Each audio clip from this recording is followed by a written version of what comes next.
Eu queria, nesse instante, meditar na palavra do Senhor e tomar como referência aquele momento sublime em que Cristo inaugurou o seu ministério terreno e no meio da vida humana.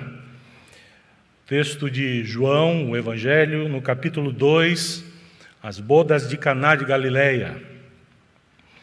Eu queria que você abrisse a sua Bíblia onde você estiver e acompanhasse a leitura que farei do verso 1 até o verso 11.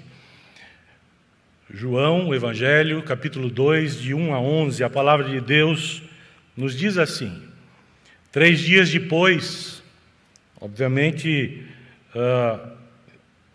está se reportando a um fato passado, e o fato está aqui narrado no capítulo 1, a partir do versículo 43, quando Filipe e Natanael são convocados por Cristo como discípulos dele. Então, 3 dias depois desse episódio, houve um casamento em Caná da Galileia, achando-se ali a mãe de Jesus, Maria. Jesus também foi convidado com os seus discípulos para o casamento.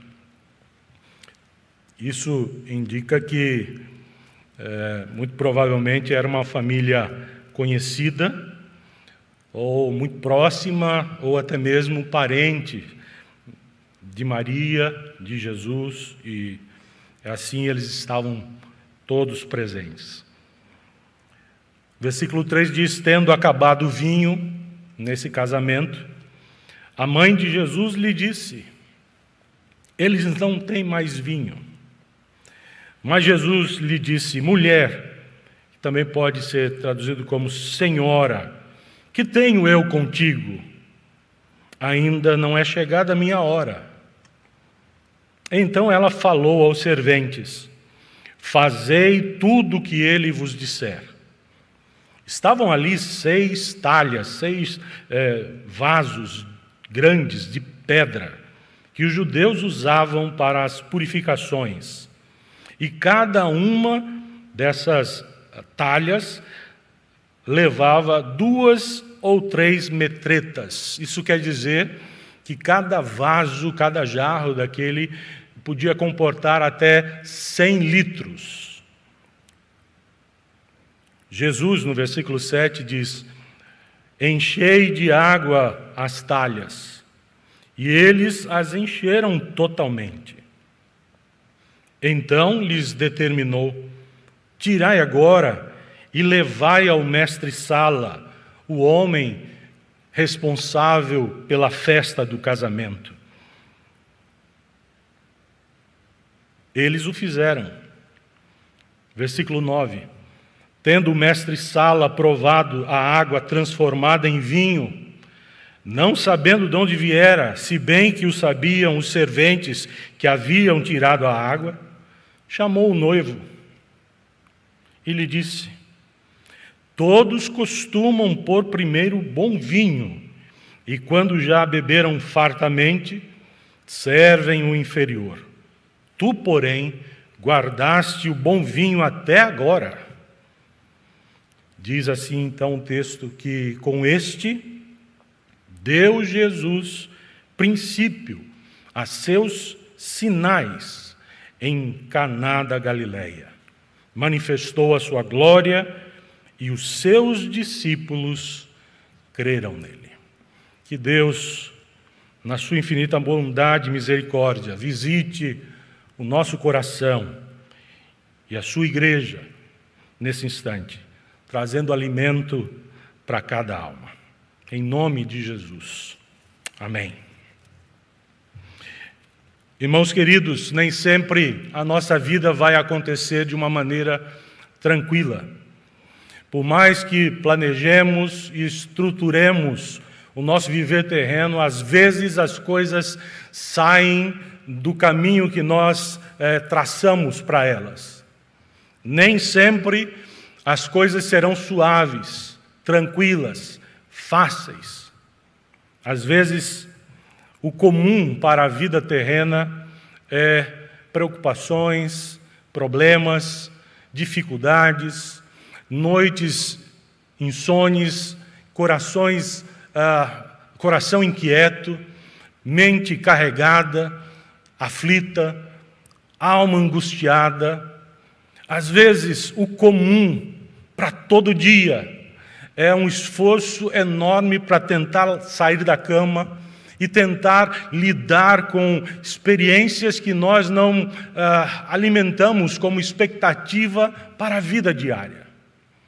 Às vezes, precisamos fazer uma força enorme para continuarmos acontecendo como projeto humano neste mundo. As circunstâncias não são favoráveis, os ambientes não são de fácil tráfego, as coisas são truncadas, duras, difíceis. A vida se transforma como num parto, difícil, sofrida. E temos que derramar, às vezes, lágrimas, e temos que lamentar. Mas eu queria que, se você estiver enfrentando uma situação semelhante nesta hora, você ouvisse da parte de Deus de que há esperança sim para nós.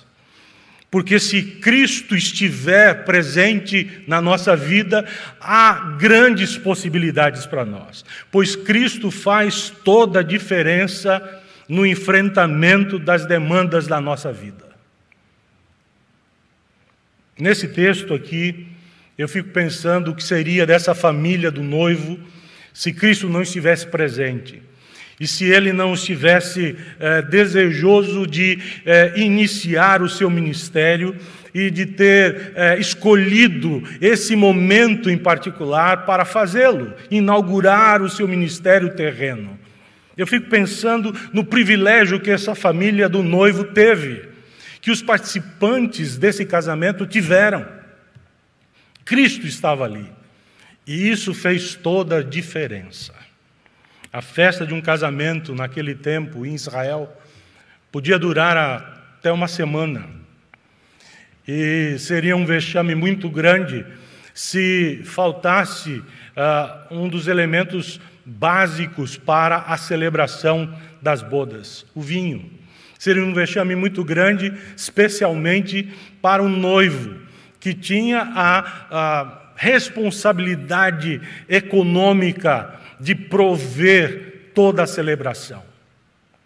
Assim, que bom que naquele casamento eles puderam convidar Jesus.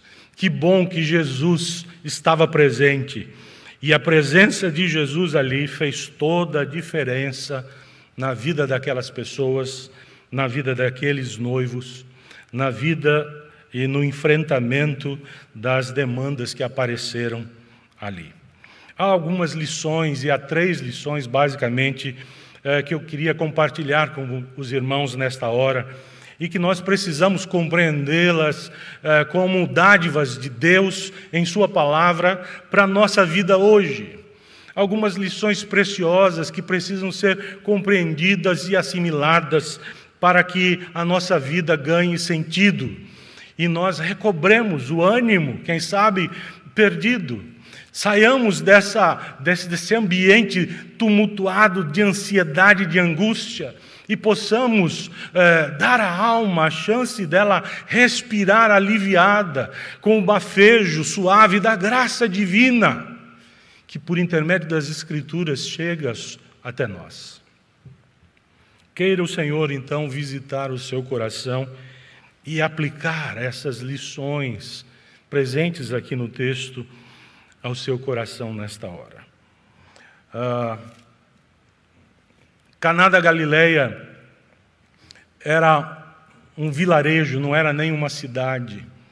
Era um vilarejo pequenino, cerca de 25 quilômetros de Cafarnaum, uma das cidades mais significativas da Galileia, no norte da Palestina, próximo ao Mar da Galileia. Portanto, não era um lugar relevante socialmente falando. Era uma vila de pessoas simples que estavam buscando encontrar o seu espaço no ambiente onde estavam, para se reconhecerem como projeto humano, projeto de Deus para o mundo.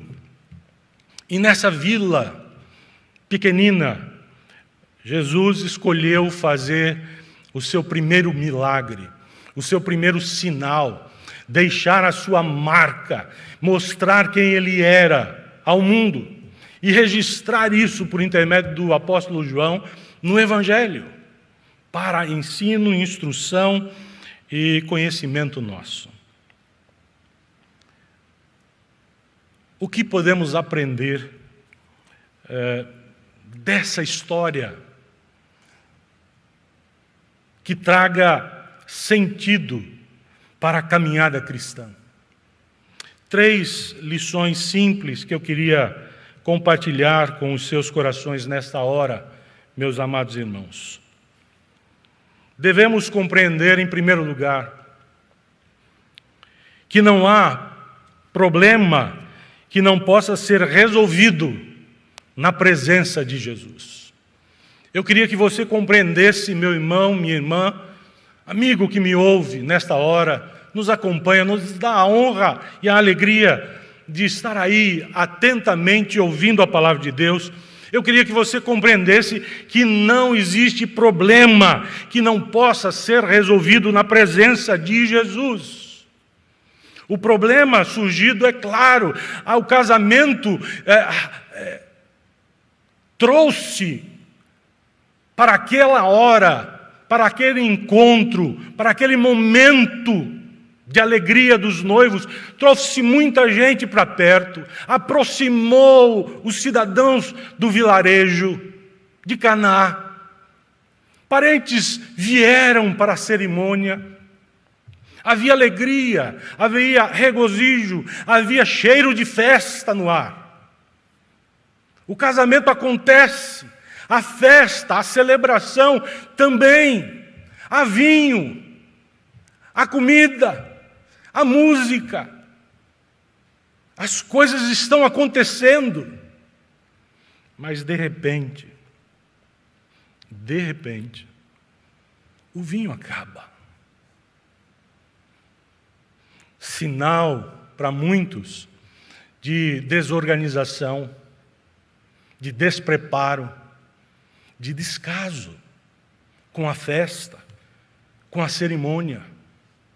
Que vexame, que problema sério, que situação intrincada, fechada, que não tem saída.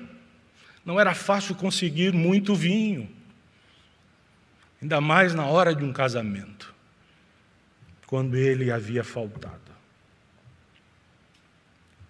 E o problema está aí. Terminou o vinho, acabou o vinho.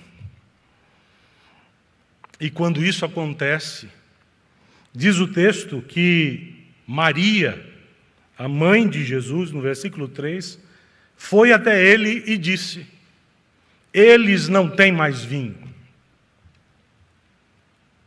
Jesus respondeu: mulher, que tenho eu contigo?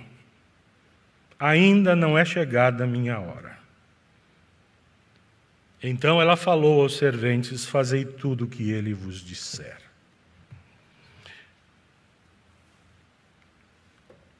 Há 2 coisas importantes a serem destacadas aqui, nessa fala de Maria e na resposta de Jesus a ela.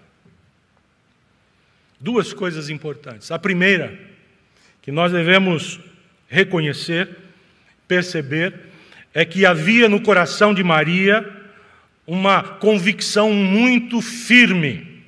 E qual era a convicção que existia no coração de Maria? De que Cristo tinha todo o poder para interferir nos processos da vida humana e podia, de fato, alterar, se assim o quisesse, todas as circunstâncias do viver, do nosso viver. Maria reconhece que em Cristo havia a possibilidade de uma mudança, de uma guinada no curso daquela história vexatória, vergonhosa. A primeira coisa que nós precisamos reconhecer é isso. Maria tem essa convicção. Cristo pode fazer a diferença nesse lugar agora.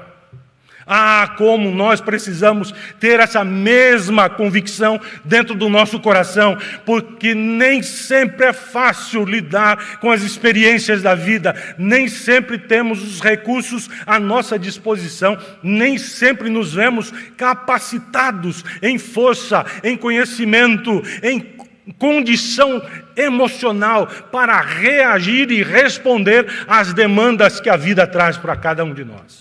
Nem sempre é fácil.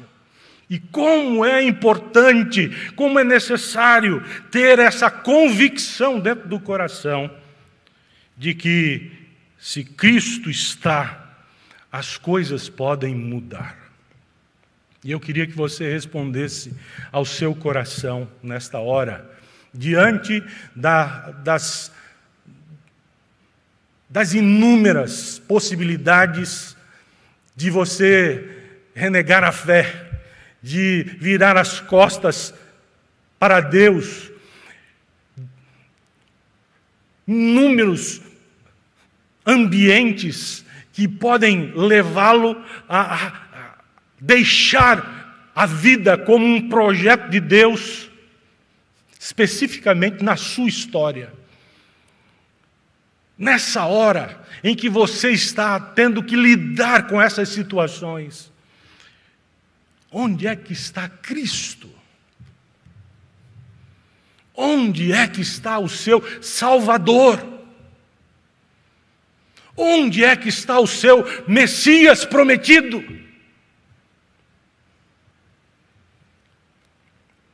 Se Cristo estiver, as coisas podem mudar.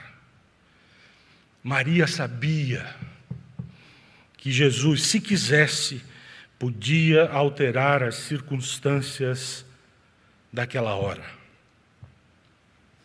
Podia. Mas há uma segunda coisa que precisa ser reconhecida aqui.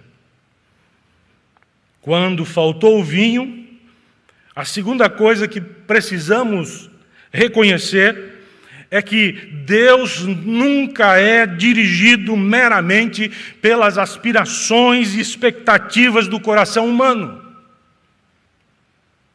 Deus nunca será massa de manobra. Deus nunca será menino de recado. Deus nunca será escravo do nosso querer. Deus nunca se deixa dirigir pelas meras aspirações, desejos, necessidades e expectativas do coração humano. Quando Maria fala a Jesus, falta o vinho, Jesus responde, Senhora, que tenho eu contigo? E ao responder dessa maneira a Maria, sua mãe, Jesus não estava sendo rude, desrespeitoso. Jesus não estava ralhando com a sua mãe Maria, mas apenas assumindo uma postura de esclarecimento.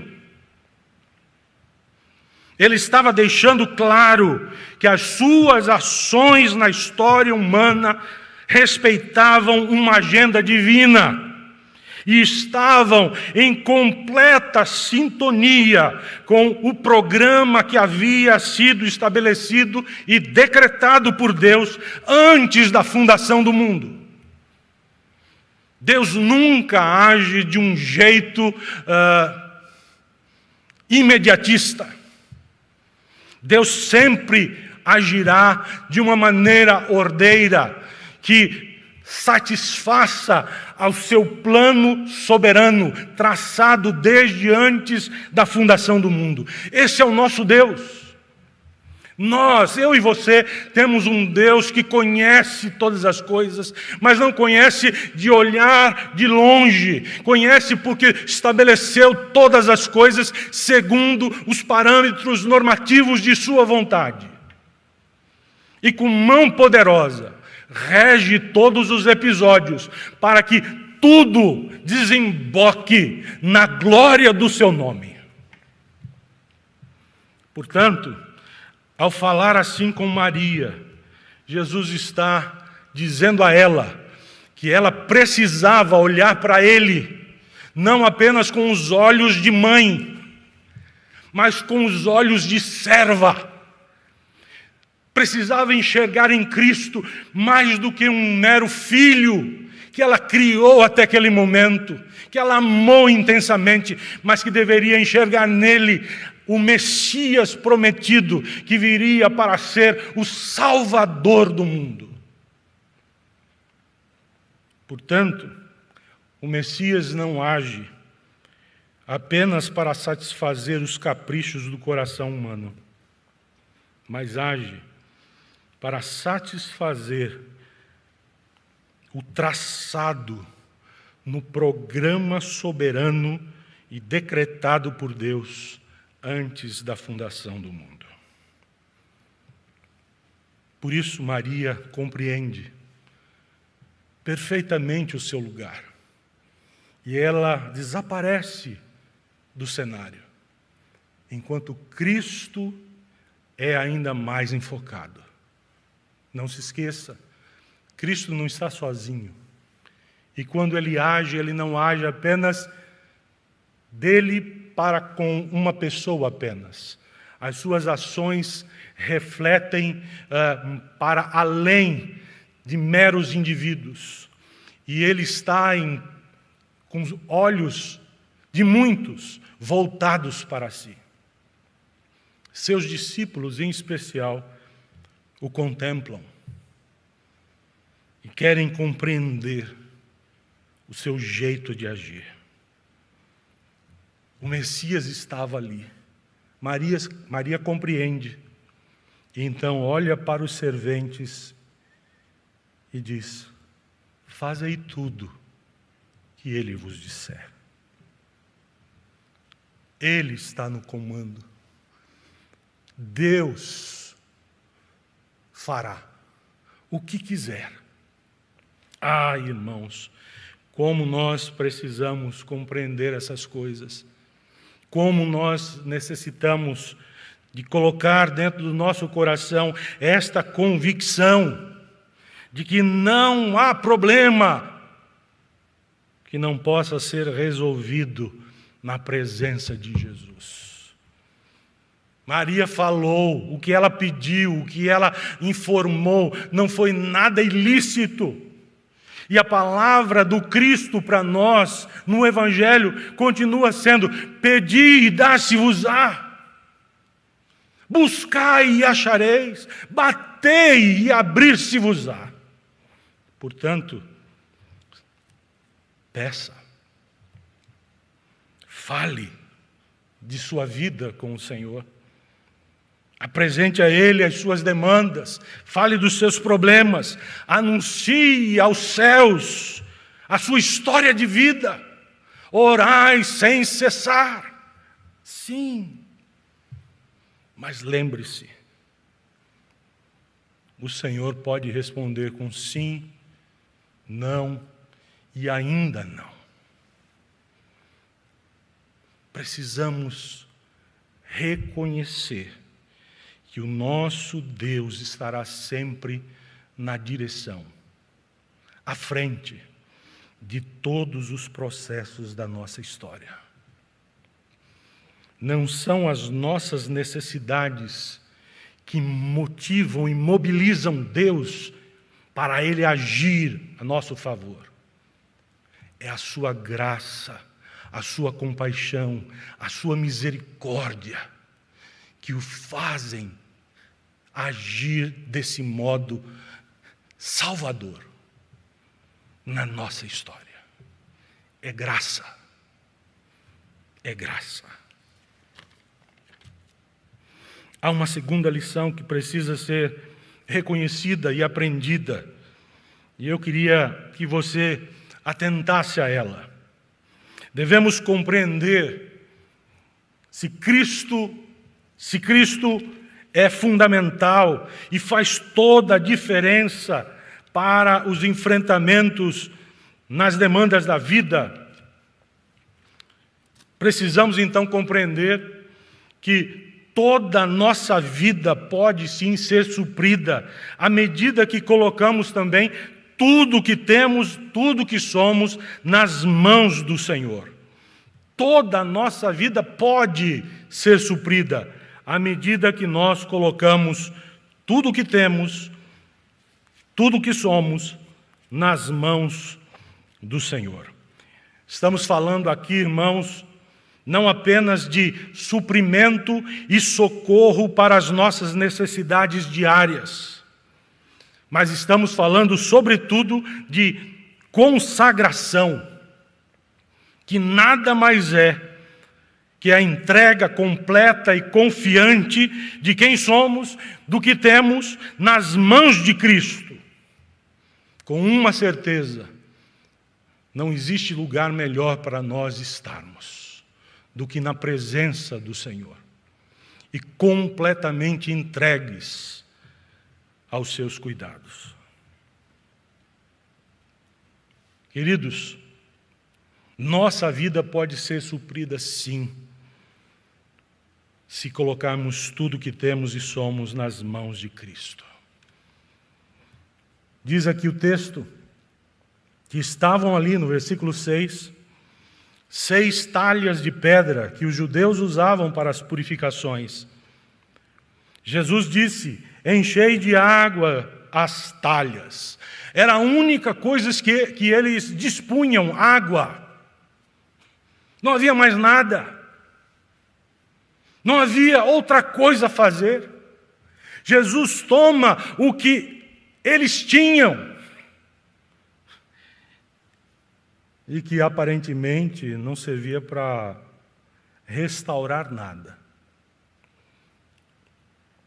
Humanamente falando, seria impossível a água servir ao propósito da celebração do casamento.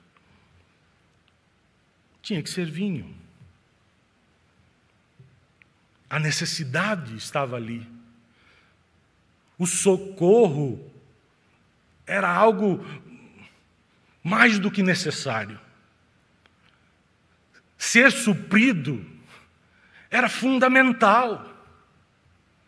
Mas note uma coisa, que antes do suprimento deve existir no coração daquele que necessita dele uma motivação correta em relação a Deus. Consagração. Dar tudo. Apresentar a vida. Colocar tudo à disposição do Senhor. O que Ele pedir, eu entrego. Tudo entrego. Tudo entregarei. Sim, Senhor, tudo. Porque em Tuas mãos nossa vida estará segura. Motivação. Qual tem sido a sua motivação para buscar a Deus? Qual tem sido o ânimo do seu coração para estar na casa de Deus, para cultuar coletivamente, comunitariamente ao Senhor? Qual tem sido a sua motivação para o seu engajamento nos projetos do Reino de Deus aqui na terra? Qual tem sido a sua motivação, o seu ânimo, a vontade que nutre o seu coração para participar daquilo que Deus está fazendo entre os homens? Por que você está envolvido com tudo isso? Qual a razão da sua alegria? Uma coisa é buscar a Deus para ser suprido, note. Uma coisa é buscar a Deus para ser suprido por Ele, para ser abençoado por Ele. Mas outra coisa bem diferente é buscar a Deus e receber de suas mãos bondosas o suprimento, o socorro, o conforto, as bênçãos que Ele quiser derramar sobre nós. Veja, a diferença é muito tênue e sutil. A primeira pode representar a malícia do nosso coração, a vileza da nossa ética, a ganância do nosso coração. Buscar a Deus para ser suprido, para ser socorrido, para ser abençoado, para receber o que Ele pode oferecer, pode simplesmente representar um sentimento nocivo e pecaminoso que inunda o coração caído de nossa natureza. E podemos tropeçar aqui. Podemos estar no melhor de todos os lugares, dentro da igreja, no meio do povo de Deus, na celebração cultica. Podemos sim desfrutar da companhia de Jesus. Podemos sim, mas podemos estar com o coração cheio de lixo, entulhado de pecado, com um desejo pernicioso, pecaminoso.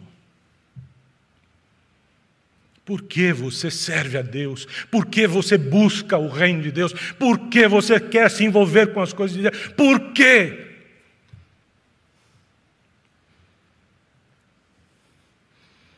Fazei tudo o que Ele vos disser. O que é que vocês têm? Água? Encham de água. Vocês têm vasos vazios? Encham de água. É só isso que eu quero. Me deem isso aqui. Agora façam assim. Ser conduzido pelo Senhor. Se Cristo mesmo não for a maior motivação para a nossa alma, não haverá serviço que façamos que seja suficiente para aplacar a ira de Deus contra a nossa vida. A salvação não é pelo que nós fazemos. A salvação é pelo que Deus faz por nós, em graça, em amor, em compaixão, em misericórdia, em bondade para conosco. Não busque a Deus por aquilo que Ele pode lhe dar. Busque a Deus, porque não existe outra coisa que possa satisfazer a sua alma. Deus é o pão que tira a fome da alma, irmãos. Busque a Deus, porque Ele é quem dá sentido à nossa vida. E se Ele derramar bênção sobre nós, celebremos a graça. Tenhamos no coração gratidão sincera àquele que nos socorre, àquele que misericordiosamente supre as nossas necessidades. Toda a nossa vida, sim, pode ser suprida à medida que colocamos tudo o que temos e somos nas mãos do Senhor. Em terceiro lugar, terceira lição que devemos compreender aqui é que, por mais desafiadora que seja as experiências da vida, que sejam as experiências da vida, por mais desafiadoras que sejam essas experiências, nós teremos sempre razão para ter esperança se convivermos com Jesus. Se Cristo não for apenas um conceito, mas for de fato Senhor e Salvador da nossa alma. Por mais desafiadoras que sejam as circunstâncias e os processos de nossa vida, teremos sempre razão para ter esperança se convivermos com Jesus. Como eu disse no início, que privilégio aquela família e aquele casal de nubentes tiveram. Que privilégio! Cristo estava ali. E Cristo é a afirmação viva de que sempre há algo novo da parte de Deus para a nossa história, mesmo quando tudo à nossa volta afirma o contrário. A vida com Cristo é vida de grandes possibilidades. Eu repito, não desanime, não fique desalentado, não fique desesperado ou desesperançado. A vida com Cristo é vida de grandes possibilidades. A esperança cristã nos dá olhos para perceber, para além das nossas limitações e da escassez da nossa vida, a amplitude e a força das bênçãos sustentadoras que Deus está preparando para a alegria do coração de todos aqueles que o amam de verdade e têm comunhão, intimidade, convivência com Ele. É possível levantar a cabeça e contemplar no horizonte da vida a providência do Senhor agindo. Deus não está com o braço encolhido. A mão do Senhor está agindo e a mão do Senhor sustenta o seu povo. Jesus, depois de pedir que fosse colocado água nas talhas, disse aos serventes, versículo 8, tirai agora a água, não é? Tirai o que está aí e levai ao responsável pela festa, um mestre-sala. Eles então assim o fizeram. Tendo o mestre-sala provado, diz o versículo 9, a água transformada em vinho, não sabendo de onde viera, se bem que o sabiam os serventes que haviam tirado a água, chamou o noivo e disse, todos costumam pôr primeiro o bom vinho, no início, e quando já beberam fartamente, servem o inferior. Tu, porém, guardaste o bom vinho até agora. Queridos, com Cristo, as melhores experiências chegam para nós. Escute bem, Cristo não nos dá apenas aquilo que nós necessitamos. A graça, ela é de maneira abundante na vida daqueles que são filhos e filhas de Deus. Ela transborda, ela faz com que as bênçãos de Deus inundem a nossa história. Deus não nos dá apenas o que nós necessitamos, mas Deus nos dá aquilo que é o melhor para nós. Foi o melhor vinho. Não foi apenas o vinho para o casamento. Foi o melhor, a melhor experiência da festa. Foi o melhor. E nisso estava um grande sinal do Messias. O sinal de que ele era divino. Nenhum ser humano poderia agir dessa maneira e fazer o que Cristo fez. Transformar água em vinho real e de belíssima qualidade. Ninguém poderia agir assim. Por isso, o versículo 11 termina dizendo, com este deu Jesus princípio a seus sinais. Semeion, no grego, apontando que esta ação de Jesus era uma ação que carregava um ingrediente espiritual precioso e que apontava para uma realidade espiritual mais profunda, mais robusta e que somente com os olhos da fé essas realidades espirituais poderiam ser discernidas. Porque neste sinal estava a glória divina de Jesus e a possibilidade dos homens terem os olhos abertos e serem motivados pela fé, a contemplarem nele o Messias prometido. E foi exatamente isso que aconteceu. E o versículo 11 diz exatamente assim: manifestou Jesus a sua glória, e os seus discípulos creram nele. É de fato o Messias de Deus. Os olhos foram abertos, a graça foi derramada nos corações, a esperança foi um marco naqueles corações que estavam celebrando o casamento.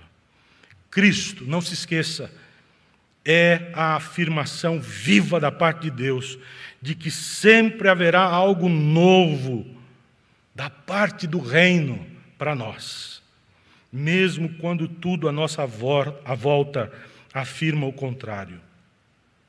Vida com Cristo é vida de grandes possibilidades. Você tem esperança para viver, meu irmão, minha irmã.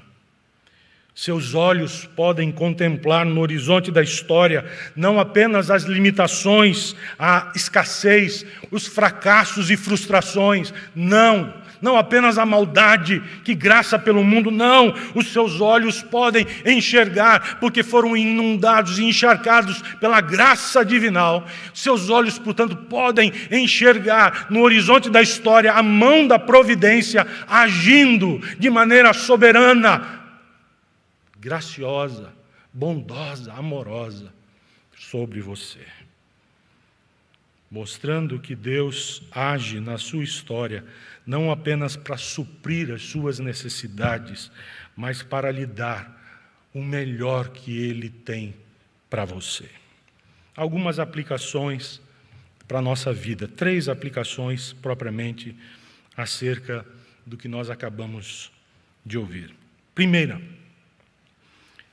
para você que está passando aí por alguma situação delicada na vida, eu queria que você, em primeiro lugar, confiasse um pouco mais na autoridade e na sabedoria do seu Cristo, do seu Messias, do seu Senhor, do seu Salvador. Confie um pouco mais na autoridade e na sabedoria de Cristo para viver. Cristo, lembre-se, não tem apenas um poder para interferir nos processos da nossa história, não tem apenas livre acesso aos ambientes de nossa vida. Ele, de fato, é poderoso, Ele, de fato, é soberano, de fato, Ele tem toda a autoridade para fazer o que quiser, como quiser, quando quiser, sim, mas Ele também tem toda a sabedoria para fazer o que é melhor para nós. Confie na autoridade do seu Cristo, do seu Senhor, do seu Salvador, mas também na sua sabedoria. Ele não falha. Ele sabe como fazer, Ele sabe quando fazer, Ele sabe onde fazer. Ele sabe. Confie em Jesus.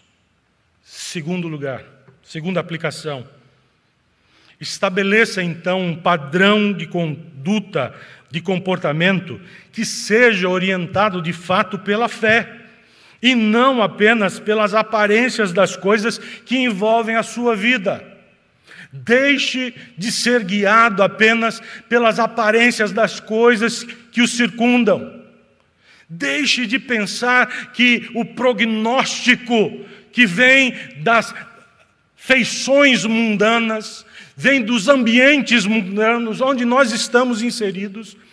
Deixe de pensar que esses prognósticos ditarão o curso da sua história. Não, absolutamente não.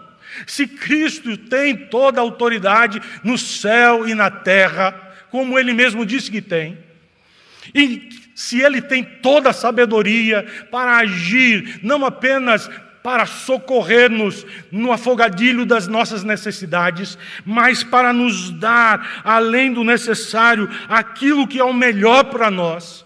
Se nós sabemos disso, então devemos ser guiados verdadeiramente pela confiança, pela entrega e pela dependência da vontade dEle para viver.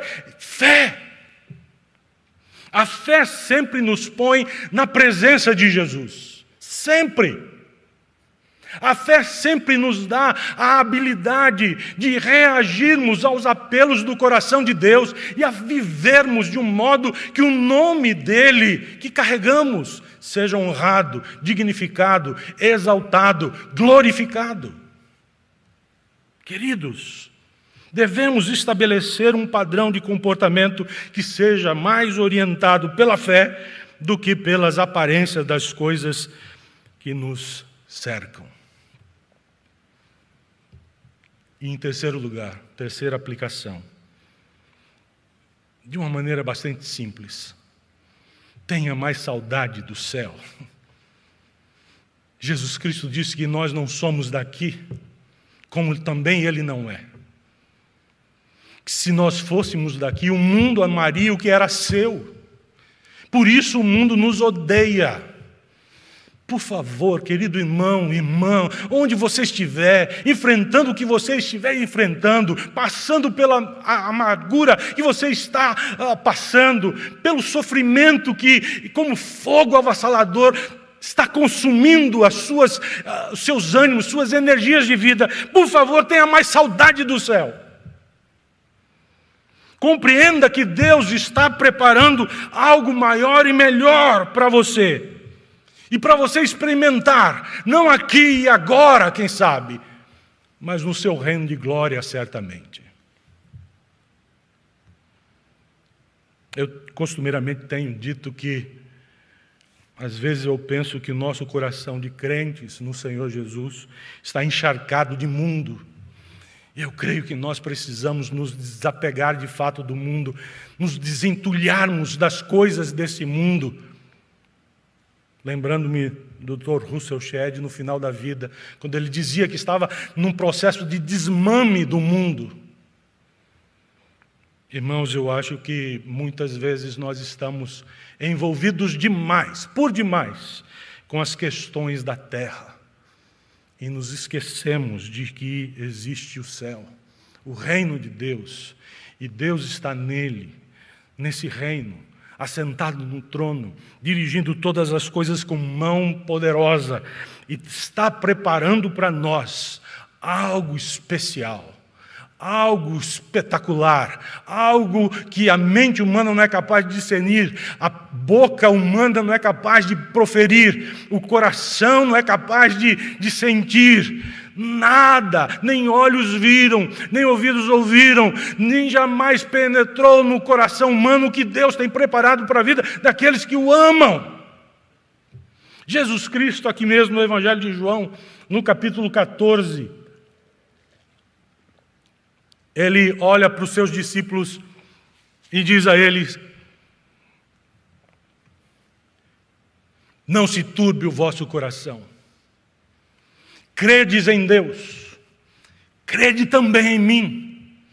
Na casa de meu Pai há muitas moradas. Se assim não fora, eu vou-lo teria dito. Pois vou preparar-vos lugar. E quando for e vos preparar lugar, voltarei e vos recebereis para mim mesmo, para que onde eu estou, estejais vós também. Não se turbe o vosso coração. Credes em Deus, credes também em Cristo. Irmãos queridos, que a nossa saudade do céu nos leve a dizer: Maranata, ó, vem, Senhor Jesus. Vem, Senhor Jesus. O mundo é mau, sim. O mundo está encharcado de maldade. O mundo, sim, virou as costas ao Criador, sim. O mundo não exala o bom perfume da glória de Cristo, sim. Mas o mundo passará, bem como toda a sua concupiscência. Mas aquele que fizer a vontade do Senhor permanecerá para sempre. Queridos, confiemos na autoridade e na sabedoria do nosso Salvador e Senhor para viver. Estabeleçamos um padrão de comportamento orientado pela fé. Tenhamos mais saudade do céu.